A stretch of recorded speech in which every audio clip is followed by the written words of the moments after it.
घ्यायला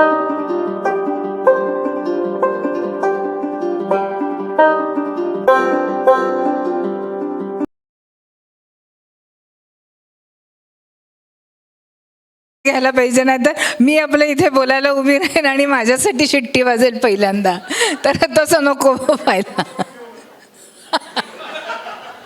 माझ्या बोलण्यासाठी मला थांबवण्यासाठी शिट्टी वाजेल. करेक्शन.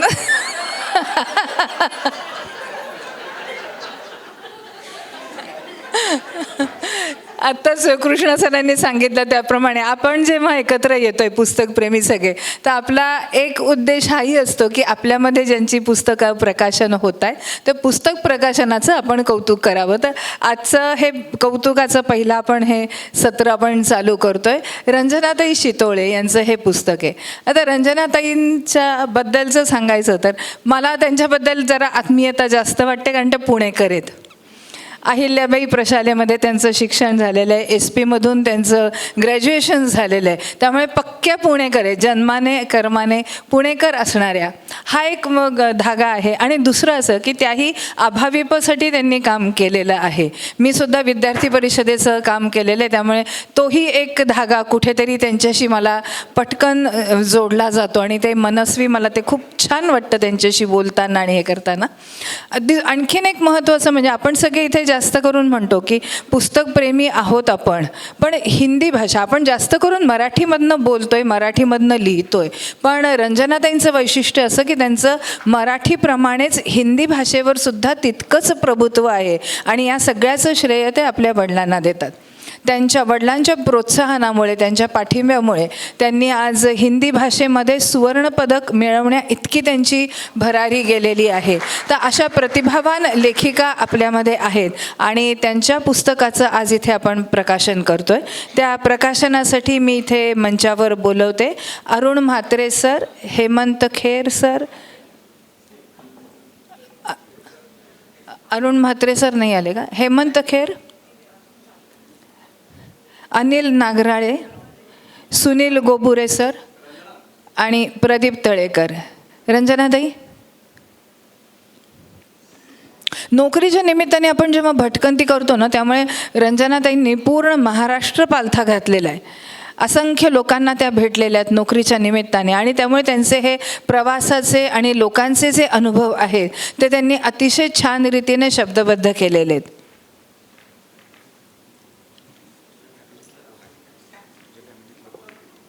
प्रवासाची आवड तर त्यांना आहेच, त्याप्रमाणे पेंटिंगचीही आवड आहे. आता काही वेळेला आपल्याला वाटतं की इतकी जर विविध व्हरायटी किंवा इतकं विविध आवड जर ज्यांची असेल, पण या सगळ्याला महत्त्वाचं आहे ते अध्यात्माची असलेली बैठक. कारण त्यांचा अध्यात्माविषयकसुद्धा अभ्यास हा अतिशय छान आहे आणि त्यामुळे ती बैठक त्यांच्या लिखाणामधून, त्यांच्या लिखाणामधून आपल्याला नेहमीच दिसून येते. रंजना त्यांना मी विनंती करते की अरुण स्टेजवरच्या सगळ्या मान्यवरांना, व्यासपीठावरच्या सगळ्या मान्यवरांना रंजनाताईंच्या पुस्तकाचं प्रकाशन करायची मी विनंती करतो. अनिल नागराळे सर या ठिकाणी उपस्थित आहेत. त्यांच्याबद्दलची थोडी माहिती सांगतो की अनिल नागराळे सर हे कोल्हापूरच्या सहकार क्षेत्रातले एक खूप मोठं व्यक्तिमत्व आहे. कोल्हापूरमधल्या ज्या अर्बन कोऑपरेटिव्ह बँक्स आहेत त्यातल्या बऱ्याच मोठ्या अर्बन कोऑपरेटिव्ह बँक्सचं त्यांनी नेतृत्व केलेलं आहे, CEO म्हणून काम केलेलं आहे आणि सध्या ते कोल्हापूर जिल्हा अर्बन कोऑपरेटिव्ह बँक्स असोसिएशनचे प्रेसिडेंट आहेत.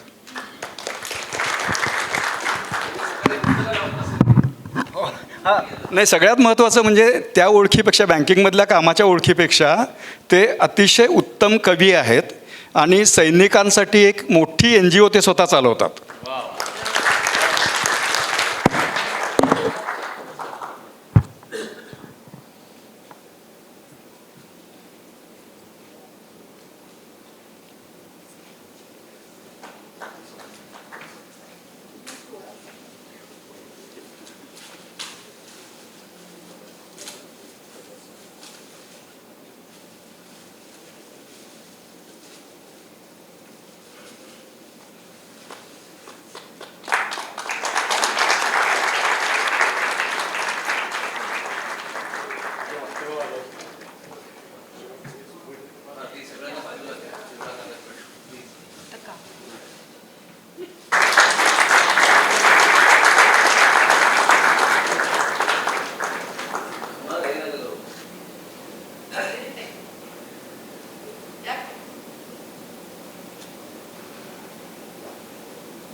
रंजना कुलकर्णी शितोळे मॅडमचं गहिरा एकांत हे पुस्तक प्रकाशित झालं असं मी जाहीर करतो.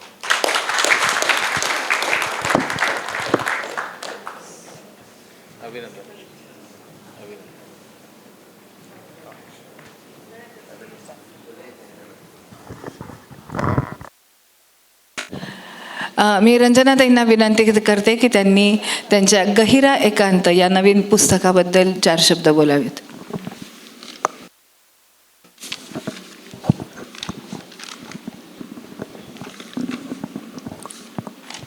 आदरणीय व्यासपीठ आणि उपस्थित सर्व पुस्तकप्रेमी मित्रमैत्रिणींनो, सुप्रसिद्ध मान्यवर कलावंत लेखिका कवयित्री मंजिरी धामणकर, माझ्या मातृसंस्थेचे बँक ऑफ इंडियाचे प्रतिनिधी श्री पत्के सर, हेमंत सर, नंतर बँकिंग क्षेत्रात आमचे दिवटे सर जे मेन आहेत,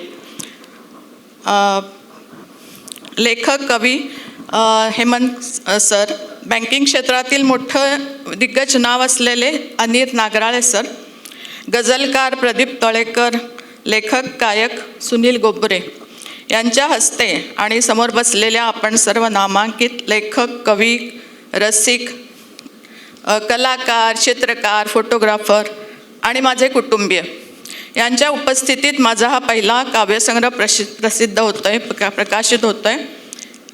हा माझ्या आयुष्यातील फार मोठा भाग्याचा क्षण आहे. पुस्तकप्रेमी संमेलनात पुस्तक प्रकाशित होणे याचा आनंद आहे, अशासाठी की आपण सर्व मंडळी गुणग्राहक आणि रसिक आणि अभ्यासू आहात. आपापल्या क्षेत्रात उच्च पदावर असूनसुद्धा इथे आपण अतिशय नम्र असतात सगळ्यांशी. कोणाला असं वाटत नाही की आपण कोणाशी म्हणजे बोलताना सुद्धा असं वाटत नाही की अरे बापरे आपण एवढ्या मोठ्या व्यक्तीशी बोलतोय. या समूहामुळे खरं म्हणजे व्यक्त होण्यासाठी व्यासपीठ मिळालं. वेगवेगळ्या विषयावरची पुस्तकांची माहिती, नंतर दिग्गज लेखक त्यांचे विचार असे सगळे आपल्याला या समूहावर वाचायला मिळतात, ऐकायला मिळतात. खरं तर पुस्तक प्रकाशित करण्याची प्रेरणाही मला इथेच मिळाली. त्यामुळे श्री दिवटे सरांचे, ज्यांनी मला या समूहामध्ये आणलं, त्यांचे मी आभार मानते. वाचनाची, लेखनाची अशी आवड मला लहानपणापासून होती. लिहित होते, वाचत होते, पण लग्नानंतर घर, संसार, नोकरी, जबाबदारी असं सगळं याच्यामध्ये फारसा वेळ मिळाला नाही. त्यामुळे रिटायरमेंटनंतर आणि विशेषतः कोविड काळापासून पुन्हा लिखाण सुरू केलं. मला निसर्गाची ओढ आहे. निसर्गावर मी मनापासून प्रेम करते. निसर्गात गेल्यानंतर त्या गहिऱ्या एकांतात एक अनामिक शांती मिळते. तिथे आपण एकटे असतो पण एकाकी नसतो. सभोवताली चैतन्य भरलेलं असतं. त्या एकांतात आपल्याशीच भेट होते. काहीतरी सुखद, चैतन्यदायी असं आपल्या अंतरंगात पाझरत असतं. आकाश, झाडे, वेली, पाने, फुले, नद्या, ओढे, पर्वत सगळं काही आपल्याशी बोलत असतात. फक्त ते आपण ऐकू यावं लागतं. माणसांच्या कोलाहलातही आपण एकांत आपला शोधू शकतो. फक्त ते आपल्याला त्यांच्यापासून अलिप्त होता आलं पाहिजे. मी वृत्तबद्ध कविता शिकलेली नाही, प्रयत्न चालू आहे. ना कवितांचा खूप अभ्यास केला आहे, पण मोठमोठ्या कवींची कविता वगैरे वाचत असते. जसं येईल तसं मात्र, जसं मनात येईल, जे भावना येतील त्या तशा लिहित गेले. असा हा भावभावनांचा कोलाज पुस्तक रूपाने मांडण्यासाठी भाग्यश्री प्रकाशनच्या भाग्यश्रीने खूप मेहनत घेतली. ती आणि तिच्या टीममुळे माझं हे स्वप्न सुंदररित्या साकार केलेलं आहे तिने. त्यामुळे तिचे आणि तिच्या टीमचे मी आभार मानते. या पुस्तकाला सौ माधुरी देव ताम्हाणे या प्रगल्भ आणि तरल स्वभावाच्या कवयित्रीची प्रस्तावना लाभली आहे. आज त्या इथे नाहीत, पण तरी मी आज इथे जाहीररित्या त्यांचे आभार मानते. या पुस्तक प्रकाशनासाठी मुख्यतः मार्गदर्शन करणारे दिवटे सर आणि नेहमी माझ्यासोबत असणारे माझे कुटुंबीय यांची मी ऋणी आहे. या माझ्या पहिल्या लेकराला तुमच्या सगळ्यांचे थोडा मोठ्यांचे आशीर्वाद लाभोत अशी सदिच्छा व्यक्त करून मी माझे मनोगत संपवतो.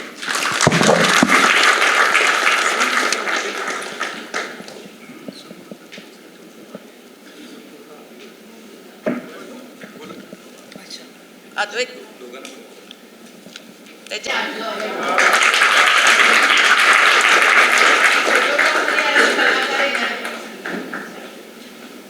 एक मिनिट